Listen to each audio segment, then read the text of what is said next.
Hello बच्चों, मैं Vikas Kumar Bhadana ICT virtual classroom में आपका स्वागत करता हूं। जैसा कि बच्चों आपको पता है कि जो ज्योग्राफी में बच्चे कक्षा 12 का आपका ये लेक्चर चल रहा है। चलिए हम उसे आगे कंटिन्यू करते हैं बच्चे। चैप्टर का नाम था हमारा जनसंख्या। ठीक है, चलिए क्या था हमारा चैप्टर का नाम बच्चे? जनसंख्या संघटक। ठीक है, चलिए आई होप आपको जो सर ने पढ़ाया था वो यहाँ तक आपको बेटे पिछले क्लास में पढ़ा दिया गया था। ठीक है, चलिए आप बच्चे इसका रिवीजन करिए।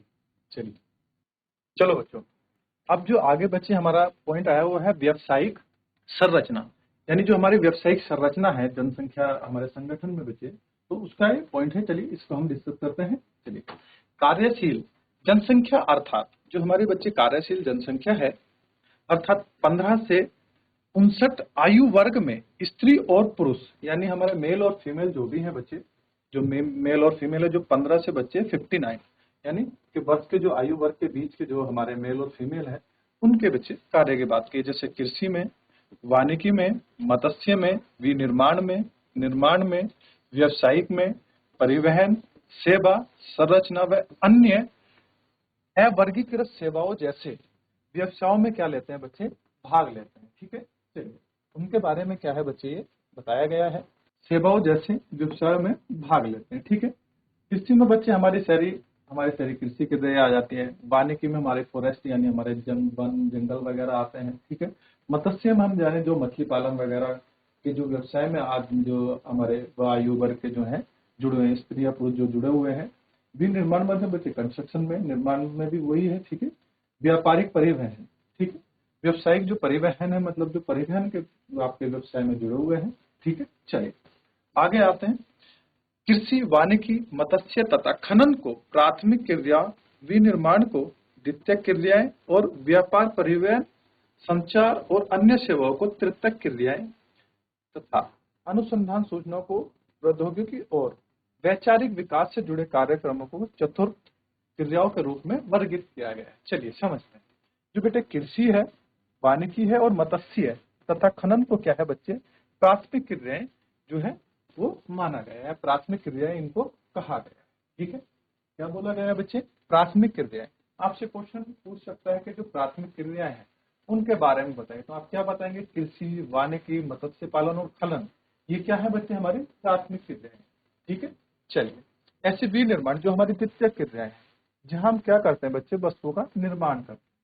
ठीक है, जो हमारे कच्चा माल होता है उससे जो भी हम वस्तुओं का निर्माण करते हैं वो विनिर्माण करते हैं। ठीक है, जैसे व्यापार, परिवहन वगैरह, संरचना वगैरह। ठीक है, ये क्या है? सब द्वितीयक क्रियाएं में आ जाते हैं जो हमारा किसी चीज को करने में हमारे सहायता प्रदान करती है। ठीक है, जैसे ठीक है, चलिए विनिर्माण द्वितीयक में आ गया, परिवहन वगैरह ये बच्चे हमारा तृतीयक क्रियाओं में आ जाता है। जैसे क्रिया हो गया, परिवहन हो गया, सदाचार, ये क्या है? सब हमारे तृतीयक क्रियाएं। ठीक है, चलिए तथा अनुसंधान जो बच्चे अनुसंधान, सूचनाएं हैं, प्रौद्योगिकी है, वैचारिक विकास से जुड़े जो कार्य को किसमें बच्चे? चतुर्थक क्रियाओं में रखा गया है। ठीक है, किसमें बच्चे? हमारी जो चतुर्थक क्रियाएं हैं उनमें वर्गीकृत किया गया है। ठीक है, जैसे हम किसी चीज की कोई खोज करते हैं। ठीक है, जो वैचारिक जो विकास है, जो हम किसी चीज का वैचारिक विकास करते हैं, उससे जितने भी जुड़े हुए संबंधित कार्य हैं वे सब किस में आते हैं बच्चे? हमारे चतुर्थक क्रियाओं में आते हैं। ठीक है, चलिए बच्चे आप इनको, किसी बच्चे को कोई अगर इसमें डाउट हो तो आप बच्चे मुझसे पूछ सकते हैं। ठीक है, चलिए चलिए बच्चे, चलिए आगे शुरू करते हैं। तो वर्गीकृत इन चार खंडकों में कार्यशील जो जनसंख्या का अनुपात किसी राष्ट्र के आर्थिक विकास के स्तर का एक अच्छा सूचक है। यानी जो बच्चे इन चार खंडों में जो हमारे जनसंख्या का जो अनुपात है बच्चे, ठीक है, जो कार्यशील जनसंख्या का अनुपात है वो राष्ट्र की क्या है? आर्थिक विकास की जो बच्चे स्तरों का क्या है? एक अच्छा सूचक है। ठीक है, इसका कारण यह है कि केवल उद्योग और अवसंरचनाओं से युक्त एक विकसित अर्थव्यवस्था ही, यानी जो बच्चे केवल उद्योग और अवसंरचनाओं से जो युक्त विकसित अर्थव्यवस्था ही क्या है? द्वितीयक, तृतीयक और चतुर्थक सेक्टरों में अधिक कर्मियों को समायोजित कर सकते हैं। यानी क्या हो सकता है बच्चे? जो हमारे उद्योग और जो अवसंरचनाएं युक्त से एक विकसित अर्थव्यवस्था है वो द्वितीयक में जो बच्चे द्वितीयक जो हमारा क्षेत्र है या क्रियाएं हैं, चतुर्थक में क्या है? सेक्टरों में सबसे अधिक कर्मियों को क्या कर सकते हैं बच्चे? समायोजित करते नहीं क्या है? उनको रोजगार दे सकती है। ठीक है, तो ऐसी कौन सी जो हमारे आपसे पूछे कि जो अधिक कर्मियों को क्या है रोजगार दे सकती है या समायोजित कर सकती है, तो वो कौन कौन से सेक्टर है बच्चे? तो हो जाएगा द्वितीयक, तृतीयक और चतुर्थ सेक्टर क्या हो जाएगा वैसे? तो हमारा क्या हो जाएगा? चतुर्थ सेक्टर हो जाएगा। ठीक है, चलिए। यदि अर्थव्यवस्था अभी भी आदिम अवस्था में है, ठीक है, यानी अर्थव्यवस्था क्या है, अभी आदिम हमारी उसमें अवस्था में है, तब प्राथमिक क्रियाओं में संलग्न लोगों का अनुपात अधिक होगा। यानी क्या है, तब हमारा क्या है, जो हमारा प्राथमिक सेक्टर है बच्चे, उसमें जो संलग्न लोग हैं उनका अनुपात क्या होगा बच्चे? ज्यादा होगा। ठीक है, चलिए। अर्थव्यवस्था अभी भी आदिम अर्थव्यवस्था है, तब बच्चे क्या होगा, उसमें प्राथमिक क्रियाओं में संलग्न लोगों का अनुपात अधिक होगा, क्योंकि इसमें मात्रा प्राकृतिक संसाधनों का विदोहन होता है। जो इसमें क्या है बच्चे, जो प्राथमिक क्षेत्र है उसमें प्राकृतिक जो संसाधन है ना, उसका विदोहन होता है। ठीक है, चलिए। क्या होता है बच्चे, उसमें उनका विदोहन होता है। अब बच्चे आपके कुछ क्वेश्चन आंसर आ जाते हैं, मैं आपको क्वेश्चन आंसर कराऊंगा कि हमारा जो नगरीय जनसंख्या है, जो हमारा साक्षरता दर है वगैरह क्या क्या है, कैसे परसेंट वगैरह निकलते हैं, किस देश की कैसे कैसे है, ये सब सबने आपको बता दिया है। ठीक है, चलिए। इसके बाद में आपको कोई बच्चे इस पहरे में जो भी आपको कोई डाउट है वो आप मुझसे पूछ सकते हैं। ठीक है, इसके बाद मैं आपको क्वेश्चन आंसर कराता हूँ। ठीक है, चलिए। मैं आपको बच्चे अब इसके क्वेश्चन आंसर कराता हूँ। ठीक है, चलिए बच्चे। जनसंख्या जो हमारा चैप्टर 3 है बच्चे, इसमें चलिए पहला क्वेश्चन बच्चे इसमें नीचे दिया हुआ था कि निम्नलिखित में से, यानी पहला जो बच्चे हमारा क्वेश्चन है वो है, नीचे दिए गए 4 विकल्पों में से सही उत्तर का हमें चयन करना है। जिसमें से बच्चे पहला क्वेश्चन है हमारा, निम्नलिखित में से किसने संयुक्त अरब अमीरात के लिंगानुपात को कम किया है बच्चे? यानी कौन सी ऐसी चीज है जिसने लिंगानुपात को, जो हमारा यूएई का लिंगानुपात है उसको कम किया है?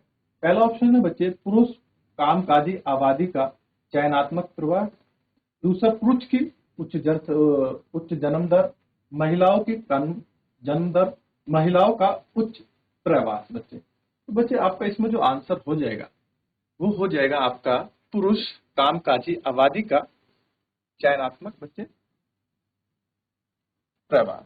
ठीक है, क्या आंसर हो जाएगा आपका? पुरुष कामकाजी आबादी का चयनात्मक प्रवास बच्चे। ठीक है, चलिए।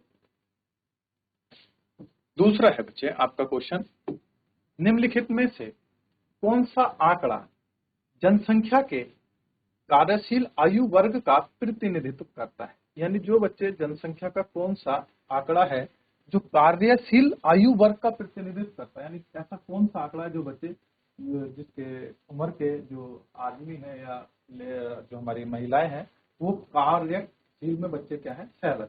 ठीक है, चलिए बताइए।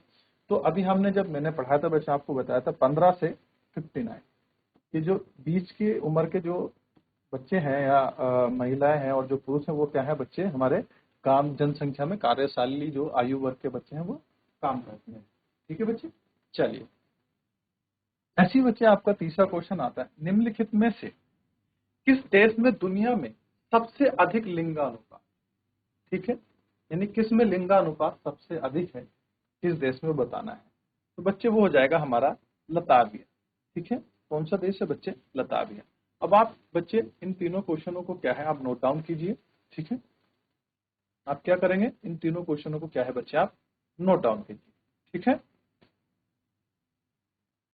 चलिए बच्चों, आई होप आपने इनको नोट डाउन कर लिया होगा। चलिए बच्चे चलते हैं अगले क्वेश्चन पे।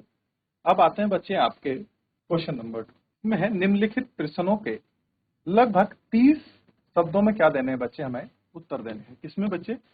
30 शब्दों में लगभग। ठीक है, आंसर दें। ठीक है बच्चे, पहला क्वेश्चन है आपका, जनसंख्या संरचना से आप क्या समझते हैं?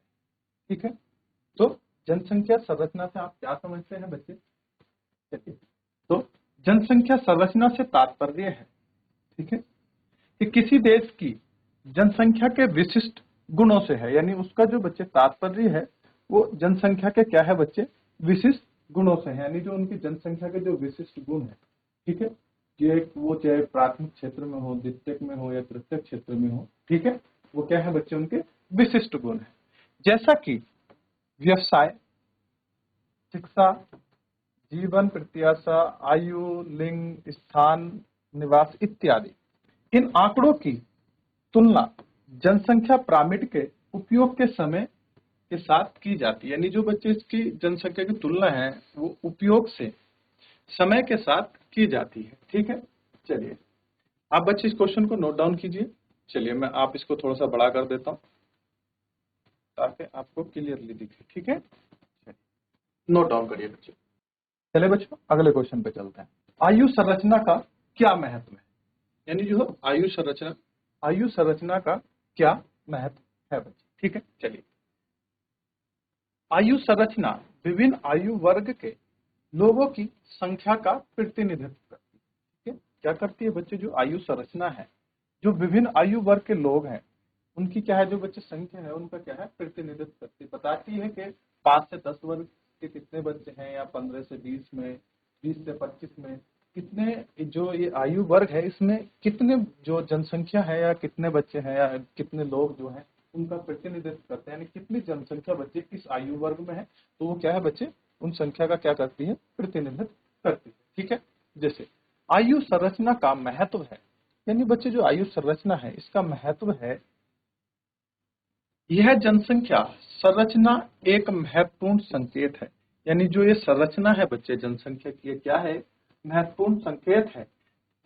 ठीक है, चलिए क्योंकि 15 से 59 आयु वर्ग के आबादी का एक बड़ा आकार एक बड़ी कार्यशील आबादी को इंगित करता है। ठीक है, चलिए बच्चे जो 15 से 59, ठीक है, आयु वर्ग के आबादी वाला जो एक बड़ा आंकड़ा है बच्चे, क्या है, ये एक बहुत बड़ा आंकड़ा है जनसंख्या, जो इस आयु वर्ग के बीच में बच्चे क्या है, आता है। ठीक है, चलिए एक बड़ी कार्यशील आबादी को क्या करता है बच्चे, ये इंगित करता है। यानी एक कार्यशील जो बच्चे आबादी है हमारे देश में, जो कार्यशील है, जो जो इस आयु वर्ग के जो मेल और फीमेल है बच्चे, जो पुरुष और महिलाएं हैं, वो क्या करते हैं बच्चे, कार्य करते हैं, उनको क्या करता है, ये इंगित करता है। ठीक है, चलिए उनको क्या करता है बच्चे, इंगित करता है। 60 वर्ष से अधिक की आबादी का, यानी जो 60 वर्ष से अधिक वर्ष की जो जिनकी आयु है उससे अधिक की जो आबादी है बच्चे, एक बड़ा अनुपात एक वृद्ध आबादी का प्रतिनिधित्व करता है बच्चे। जो 60 वर्ष से जो हमारे अधिक आयु उम्र के जो आबादी है बच्चे, वो क्या करती है, हमारी क्या है बच्चे, एक वृद्ध आबादी का क्या करती है, वृद्ध मतलब बच्चे बुजुर्ग, यानी हमारे क्या है, उम्र में बड़े।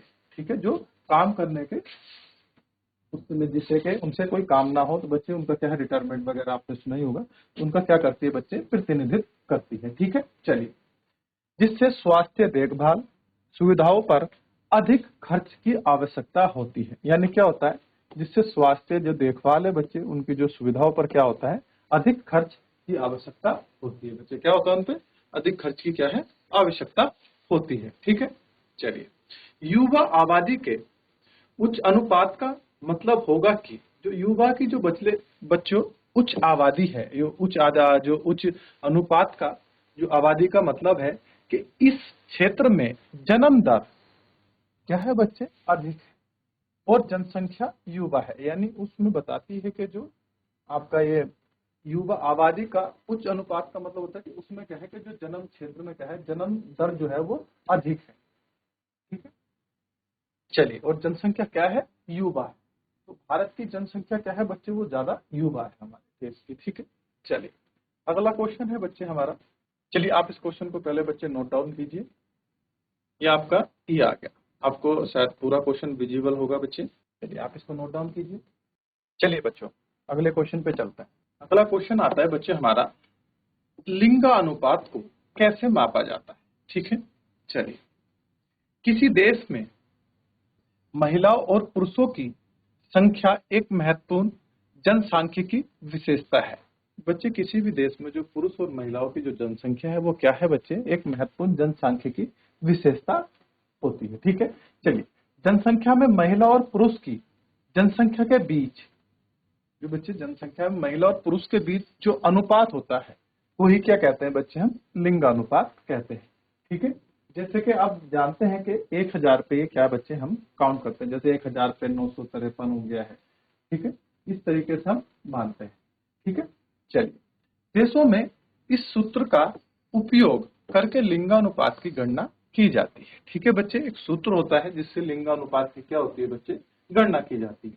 ठीक है, जैसे पुरुष की जनसंख्या बटे महिला जनसंख्या गुणा 1000 या प्रति 1000 महिलाओं पर पुरुष की जनसंख्या। ठीक है, चलिए बच्चे ये क्या है, दो प्रकार के इसमें सूत्र होते हैं। ठीक है, कहीं हर जगह हर देश में अलग अलग होता है। ठीक है, चलिए जैसे कि आपको ये पहला दर्शाया गया है बच्चे सूत्र, मैं इसको आपको यहाँ लिख देता हूं। जैसे है पुरुष जनसंख्या, बच्चे जनसंख्या को शॉर्ट में लिख देता हूं मैं, ठीक है, बटे महिला जनसंख्या।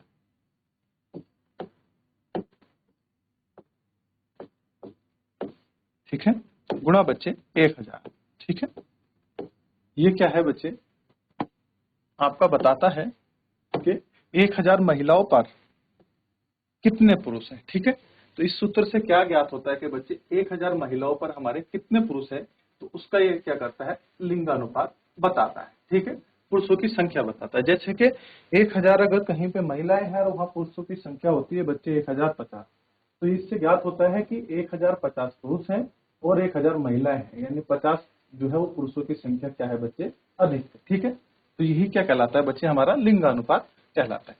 चलिए ठीक है, आई होप आपको ये समझ में आ गया होगा। चलिए बच्चे, चलिए आगे चलते हैं। तो बच्चे अब हम ये आपका यही सूत्र है। ठीक है, ये बात। अब भारत में इस सूत्र का उपयोग करके लिंगानुपात की गणना की जाती है। बच्चे भारत में क्या है कि जो सूत्र है वो दूसरा है। ठीक है, चलिए जो भारत वाला सूत्र है मैं उसको बता देता हूं आपको। तो भारत में क्या है बच्चे, महिलाओं की जनसंख्या बटे पुरुषों की जनसंख्या गुणा 1000।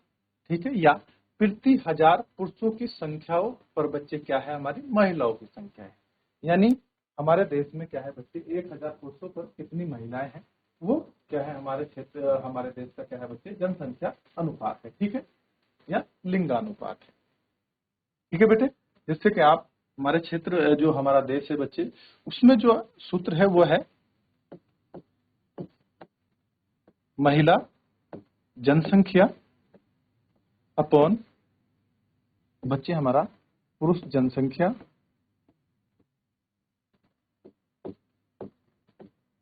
गुणा बच्चे 1000। ठीक है, यानी 1000 पर महिलाओं की कितनी संख्या है बच्चे, वही क्या कहलाता है, हमारा लिंगानुपात कहलाता है। ठीक है, आई होप आपको बच्चे क्वेश्चन समझ में आया होगा। चलिए बच्चे, आप इस क्वेश्चन को नोट डाउन कर सकते हैं। ये ले, आप बच्चे इसको नोट डाउन कीजिए।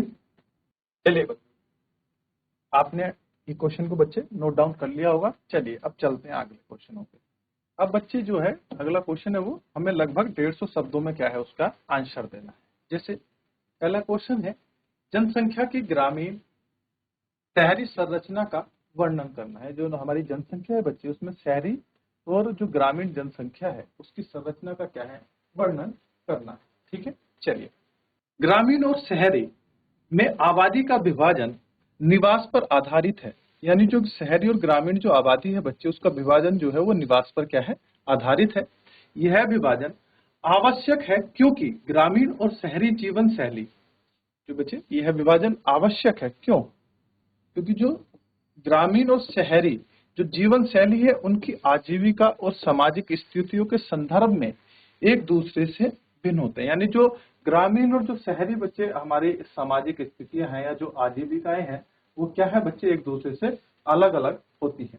ठीक है, जैसे कि शहर के जो बच्चे, अगर हम आजीविका की बात करें तो वहाँ के जो ज्यादातर बच्चे, आपकी जो जनसंख्या है वो जॉब वगैरह करती है। ठीक है, और जो गांव की ज्यादातर जनसंख्या है वो कृषि में संलग्न होती है। ठीक है, सामाजिक स्थितियां भी उनसे भिन्न होती हैं बच्चे। ठीक है, गांव का और शहर का जो हमारा पहनावा वगैरह है वो सब चीजें उनसे क्या होता है बच्चे, भिन्न होता है। ठीक है, आयु, लिंग, व्यावसायिक संरचना, जनसंख्या का घनत्व और विकास का स्तर ग्रामीण और शहरी क्षेत्रों के बीच बच्चे भिन्न होता है। यानी जो व्यावसायिक संरचना है वो भी बच्चे उनसे भिन्न होगी, जनसंख्या का घनत्व भी भिन्न होगा।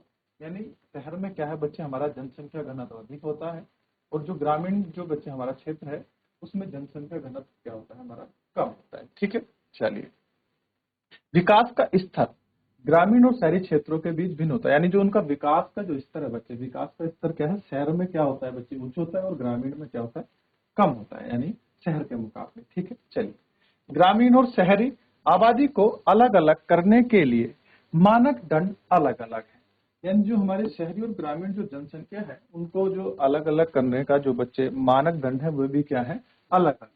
ठीक है, आमतौर पर ग्रामीण क्षेत्र वे होते हैं, आमतौर पर बच्चे ग्रामीण क्षेत्र वे होते हैं जहां लोग प्राथमिक गतिविधियों में लगे होते हैं, यानी जो प्राथमिक गतिविधियां हैं बच्चे उसमें लगे होते हैं, जैसे कृषि हो गया, कुटीर उद्योग हो गया, ये सब क्या है बच्चे हमारे प्राथमिक क्या है, हमारी गतिविधियां हैं। और शहरी क्षेत्र वाले वे होते हैं जहां बहुसंख्यक कामकाजी आबादी गैर प्राथमिक गतिविधियों में संलग्न होती है। ठीक है, हमारे क्या होती है, जो गैर हमारे प्राथमिक गतिविधियां हैं उसमें संलग्न होती है। ठीक है, कामकाजी होती है। चलिए, पश्चिमी देशों में ग्रामीण क्षेत्रों में महिलाओं की संख्या में पुरुषों की संख्या और शहरी क्षेत्र में महिलाओं की संख्या और पुरुषों की संख्या से क्या है बच्चे, अधिक है। चलिए, ठीक है, चलिए बच्चे, अब है कि जो हमारे पश्चिमी देश हैं, जैसे पश्चिमी देशों में क्या है बच्चे, ग्रामीण क्षेत्र जो पश्चिमी देश है बच्चे, ग्रामीण देशों में क्षेत्रों में महिलाओं की संख्या और पुरुषों की जो संख्या है बच्चे, वो शहरी क्षेत्रों में जो महिला और पुरुषों की संख्या से क्या है बच्चे, अधिक है। कहाँ पे बच्चे, ग्रामीण क्षेत्र में क्या है बच्चे, अधिक है। ठीक है, नेपाल, पाकिस्तान, भारत जैसे, जैसे नेपाल है, पाकिस्तान है, भारत जैसे देशों में मामला उल्टा है। संयुक्त राष्ट्र अमेरिका, कनाडा और यूरोप के शहरी क्षेत्रों में महिलाओं की जनसंख्या अधिक है और ग्रामीण क्षेत्रों में महिलाओं की जनसंख्या विशाल प्रवाह के अवसरों का लाभ उठाने में परिमाण है बच्चे। ठीक है, चलिए, विकसित देशों में खेती भी अत्यधिक यंत्रीकृत है, यानी जो हमारे विकसित देश है बच्चे उसमें भी जो कृषि है वो भी क्या है, यंत्रीकृत है। यंत्रीकृत का मतलब होता है कि वहाँ जो है सब चीजें क्या है बच्चे, मशीनरी से हम क्या करते हैं, उनका उपयोग करते हैं, यानी मशीनरी से हम सारी खेती करते हैं। वो क्या है बच्चे, एडवांस में खेती करते हैं, यानी हम सब चीजें मशीनरी से करते हैं। वहाँ श्रम क्या है बच्चे, सारा चीजें मशीनरी से करते हैं, यानी ट्रैक्टर हो गया, हर चीजें की मशीन है, यानी हमें आलू की कटाई कर, हमें आलू का जो है बच्चे हार्वेस्टिंग करना है तो उसके लिए भी मशीन है, हमारे इंडिया में भी है। लेकिन इंडिया के मुकाबले क्या है बच्चे, वहाँ ज्यादा है किसका, यंत्रीकरण का। ठीक है, यानी मशीनीकरण ज्यादा है। और काफी हद तक एक पुरुष व्यवसाय, इसके विपरीत एशियाई शहरी क्षेत्रों में लिंगानुपात पुरुष प्रवास की प्रबलता के कारण पुरुष प्रधान है। ठीक है, यानी एशियाई जो शहरी क्षेत्र में जो लिंगानुपात है पुरुष प्रवास की प्रबलता के कारण क्या है बच्चे, पुरुष प्रधान है। ठीक है, चलिए, भारत जैसे देशों में ग्रामीण क्षेत्र में खेती की गतिविधियों में महिलाओं की भागीदारी काफी अधिक है, यानी जैसे हमारा देश है भारत बच्चे, उसमें ग्रामीण जो क्षेत्र है, ठीक है, खेती में गतिविधियों में महिलाओं की जनसंख्या क्या है बच्चे, भागीदारी क्या है, काफी अधिक है। आपने देखा होगा जो ग्रामीण क्षेत्र है, जैसे भी कृषि कार्य होते हैं, जैसे बच्चे किसी के निराई गुड़ाई करना या और चीजें करना, तो उसमें क्या है बच्चे, जो महिलाओं की जनसंख्या क्या है उसमें अधिक सहलग है। ठीक है, क्योंकि पुरुष क्या है बच्चे बाहर कमाने चला जाता है, कोई काम करने चला जाता है आजीविका के लिए, तो महिलाएं क्या है वो गाँव में जो है बच्चे वो कृषि कार्य में लगी हुई होती है। ठीक है, चलिए, आई होप आपको ये क्वेश्चन बच्चे समझ में आया होगा इसका आंसर। ठीक है, चलिए बच्चे आप इसको नोट डाउन करिए। ठीक है, चलिए आप इस क्वेश्चन को नोट डाउन, आई होप बच्चों आपने उतार लिया होगा, आपने इसको नोट डाउन कर लिया होगा। चलिए बच्चे, मैं आपको एक बार ये सारे क्वेश्चन आंसर फिर दोबारा से बच्चे करा देता हूँ, आपको रिवीजन करा देता हूँ। ठीक है, चलिए, पहला क्वेश्चन है बच्चे, निम्नलिखित में से किसने संयुक्त अमीरात के लिंगानुपात को कम किया था बच्चे, जो वहां के पुरुष कामकाजी हैं बच्चे उनका चयनात्मक प्रवास क्या है बच्चे, इसका क्या था, एक बहुत बड़ा कारण था कि वहां लिंगानुपात क्या हो गया था, कम हो गया था। ठीक है, चलिए, निम्नलिखित में से कौन सा आंकड़ा जनसंख्या के कार्यशील आयु वर्ग का प्रतिनिधित्व करता था बच्चे, ये भी मैंने आपको बताया तो क्या करता था बच्चे, 15 से हमारा सिर्फ 59 वाला क्या था जो आंकड़ा था, जो बच्चे हमारा आयु वर्ग था वो क्या था बच्चे, कार्यशील जनसंख्या का प्रतिनिधित्व करता था। ठीक है, चलिए, निम्नलिखित में से किस देश में दुनिया में सबसे अधिक लिंगानुपात था, तो बच्चे किसमें था, लताविया में। ठीक है, आपको याद रहेगा बच्चे आंसर किसमें था बच्चे, लताविया में। ठीक है, चलिए बच्चे 30 शब्दों में जो आंसर था हमने लिख पाए थे। ठीक है, जनसंख्या संरचना से आप क्या समझते हैं? जनसंख्या संरचना से तात्पर्य किसी देश की जनसंख्या के विशिष्ट गुणों से है, जैसा कि व्यवसाय की शिक्षा, ठीक है, जीवन प्रत्याशा, आयु, लिंग, स्थान या निवास इत्यादि। इन आंकड़ों की तुलना जनसंख्या पिरामिड के उपयोग के समय के साथ की जाती है। बच्चे ये क्या था, इसका आंसर था। आई होप आपने बच्चे इसको घर जाके 2 बार बच्चे इसको पढ़ेंगे और 1 बार लिख के देखेंगे तो ये आपको क्या है बच्चे याद हो जाएगा। ठीक है, चलिए बच्चे, आप सभी क्या है बच्चे, जब आप पढ़ते हैं तो इन जो ये नियम है जो बच्चे याद करने का, आप इन चीजों को लिखिया करें। ठीक है, उनको फॉलो किया करें। पहले 2 बार उसको पढ़ें, फिर उसको लिखें, तो देन आपको क्या है बच्चे ये याद हो जाएगा। ठीक है, चलिए, आयु संरचना का क्या महत्व है? आयु संरचना विभिन्न आयु वर्ग के लोगों की संख्या का क्या है बच्चे प्रतिनिधित्व करती है। आयु संरचना का महत्व जनसंख्या संरचना का एक महत्वपूर्ण संकेत है, क्योंकि 15 से 59 आयु वर्ग वाले आबादी का एक बड़ा आंकड़ा बड़ी कार्यशील आबादी को क्या करता है बच्चे इंगित करता है। यानी जो एक आंकड़ा है वो क्या है, एक इसको क्या करता है बच्चे दर्शाता है। इंगित का मतलब करना हो जाता है हमारा दर्शाना है। ठीक है, क्या हो जाता है मतलब इसका दर्शाता है। ठीक है, चलिए,